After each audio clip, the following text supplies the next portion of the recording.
Nagbabalik ang PTV Balita ngayon.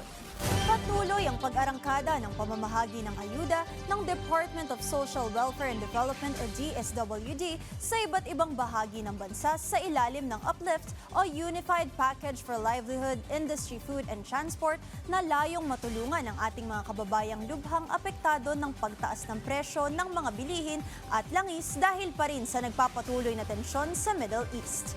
Nasa 7.5 milyon na kabahayan sa buong bansa o katumbas ng humigit kumulang 37.5 milyon na Pilipino ang target na matulungan. Hahatiin sila sa tatlong grupo.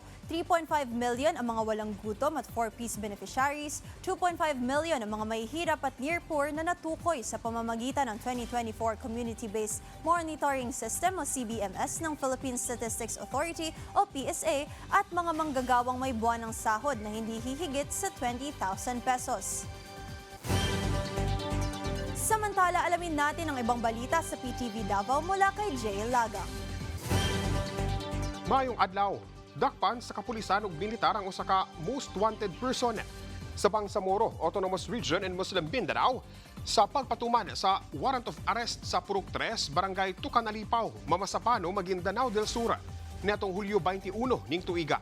Ang dinakpan gila nga si Muslimin Amilila nga mo'y number 2 most wanted person sa BARM ug number 1 most wanted person sa Maguindanao del Sur. Sumala sa mga otoridad, nag-atubang kini og mga kaso sama sa murder, frustrated murder, robbery, attempted murder ug double murder with multiple frustrated murder. Nalambigit sab si Amilila sa pag-ambush sa mga pulis sa Sharif Agwak niadtong Marso ning tuiga ug sa Mamasapano encounter nga gikamatay sa dagang individual. Lakip na sa 44 ka mga Special Action Force kon SAF niadtong tuig 2015. Gidala sab ang dinakpan sa Maguindanao Provincial Hospital alang sa medical examination. Malampusong nasakmit sa hiniusang operasyon sa Philippine National Police ug Philippine Army ang kapin 63 milyon pesos nga kantidad sa gituang smuggled cigarette sa Madaluma, Lanao del Sur niadtong Hulyo 19 ning tuiga. Gikarga kini sa duha ka wing van trucks nga padulong sa Marawi City. Atol sa inspeksyon, nakitaan sa unang truck ang 800 ka master cases sa sigarilyo, samtang sa ikaduhang truck nakita ng 688 master cases nga mga sigarilyo.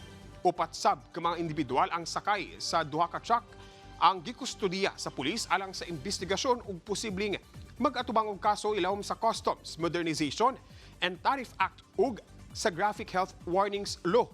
Sumala sa PNP, nagpakita kini sa epektibong pakigtambayayong sa pulis ug militar batok sa mga sindikato nga nagapalusot og kontrabando sa Mindanao. Huwag mo ka to ang mga nagunang balita din sa PTV Davao. Ako si Jay Laga para sa Bayan. Mayong adlaw. Daghang salamat, Jay Laga. At yan ang mga balita sa oras na ito. Para sa iba pang updates, i-follow at ilike kami sa aming social media sites sa @PTVPH. Ako si Jana Madrid para sa Bayan.